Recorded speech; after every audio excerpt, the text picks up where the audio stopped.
bring in Harsh for his thoughts, especially on the topic of compounding, because compounding is often described as the magic of finance. But a lot of folks Right. have this question on how compounding actually works and why it's such a powerful tool for young investors. So, Harsh, if you can sort of outline the mechanics of compounding for our viewers. Okay, so compounding in very simple forms, there are two types of interest rates that we get. One is a simple interest rate, wherein by default setting we just get whatever interest rate is due on a principal.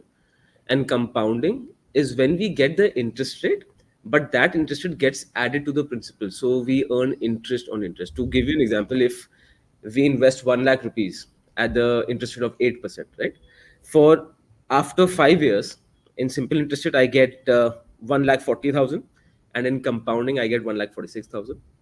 Now, here's the thing that compounding grows with time. After 40 years, if I keep in, if I just continue to keep my money at of 1 lakh rupees at the interest rate of 8%, in simple interest rate, I get 4 lakh 20,000. In compounded interest rate, I get 2 crores 1 lakh 72 17 lakhs 2,000. And that's the difference. I feel compounding takes 5 minutes to read. Everyone knows about compounding, but it takes 5 years to understand. And it takes a very mature mind, a very confident mind, a very secure mind to understand that you don't need to hit a 4 and a 6 on every ball. If you even just score those frequent ones and a couple of twos, you've got your scoreboard there. So that is what compounding is. That is why we call it the eighth world wonder. That compounding is the difference between rich and middle class, not in this country, but Hmm. everywhere. So for me, compounding is the easiest, hardest thing to do.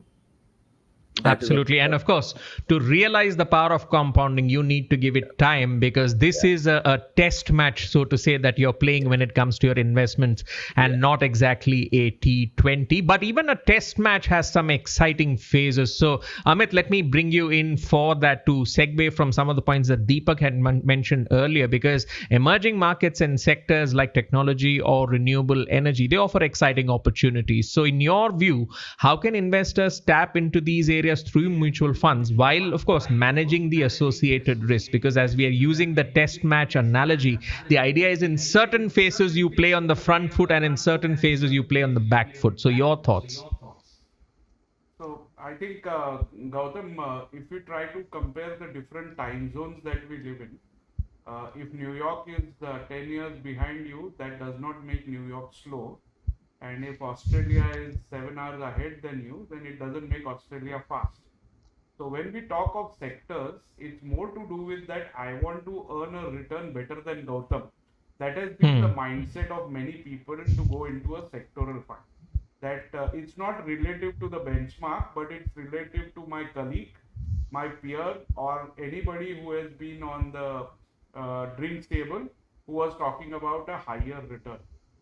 Hmm. Mind you, a sector fund is going to give you a higher return, which also means that you are going to have a higher risk. Now, if you try to look at some of the sector fund indices, there are 5 or 6 stocks which make 70-80% of that sector index. So you know that you are going into a concentrated portfolio, and that is going to be a higher risk. For example, defense.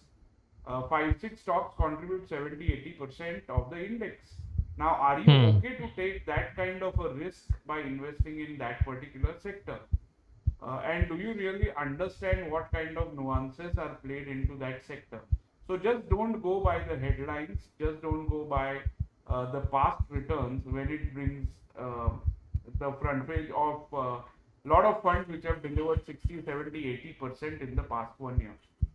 Although Absolutely. consumption as a theme which Deepak said can be one theme which can go on for years because you have a demographic dividend to play. But Hmm. in that consumption theme also, you need to see where is the fund manager actually investing his money.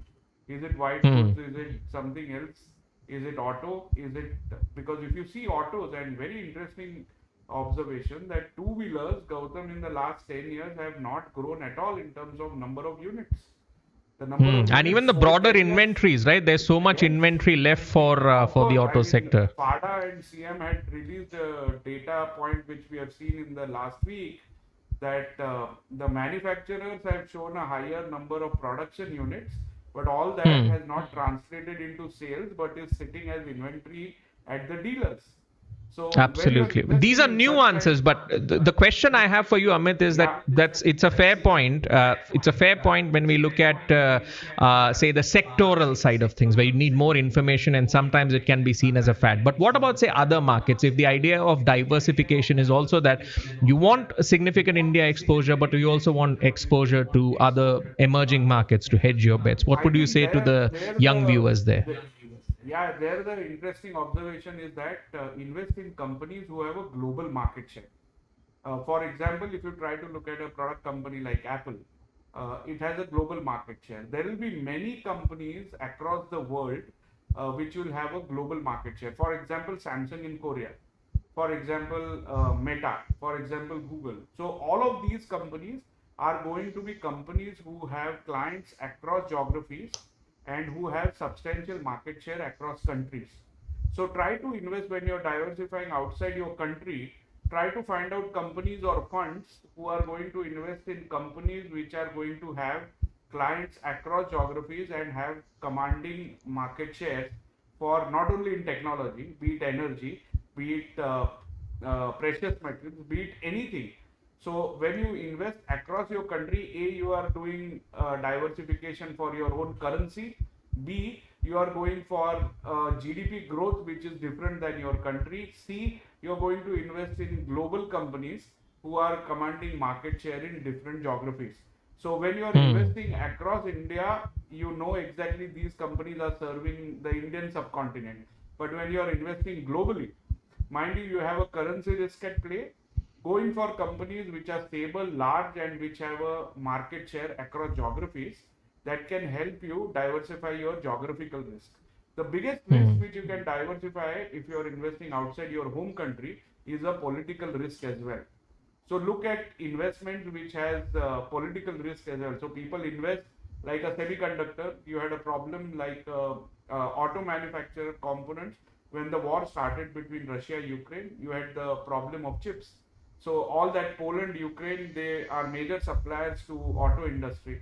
So always analyze these kind of risks also when you are going abroad for investments. And under LRS now you can go and invest across any geography. You have got emerging markets, you have got global markets, you have got developed markets, you have got small caps there, large caps, mid caps. So just study before you invest, and that offers a lot of diversification from your whole country for sure. You need to go abroad if you have actually invested enough in your home country. Mind you, FIs and FPIs are trying to come into India, and we Indians are trying to go abroad for investment. So that's a dichotomy. To believe in your own country, because the entire world is trying to believe in India now. Absolutely, the Indian growth story. That's the hottest story right now. Taking it forward, as the word risk keeps coming up, Manish, selecting suitable mutual funds, that can be overwhelming, especially for young investors. So, how can they make informed decisions that align with their financial goals and risk tolerance? Right. So to give some context, one has to make peace with the fact that we are an over-communicated society and an over-communicated market, especially when it comes to business news. I don't think America has 6 business news channels and 6 business newspapers. On top of that, the sheer volume of content that is available thanks to social media, it's very difficult to break out from the noise and get an insight. So what I would advise young investors is find an advisor. Find an advisor. The mutual fund industry and the capital markets in India are fairly well regulated. There are certifications, there are examinations that people have to clear before they become financial advisors. So find a financial advisor and align their financial incentives with your financial goals.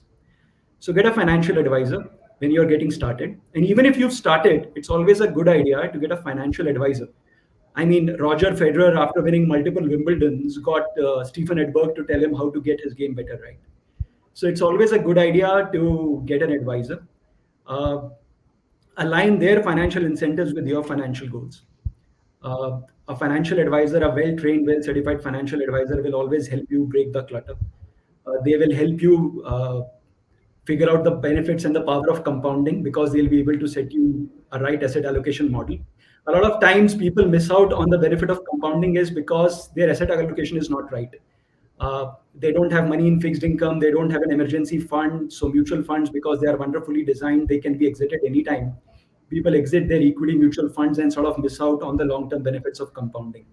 So get a financial advisor who understands your risk appetite, a financial advisor who understands how markets work, who's well-trained, who's got experience, and more importantly, align their financial incentives with your financial goals.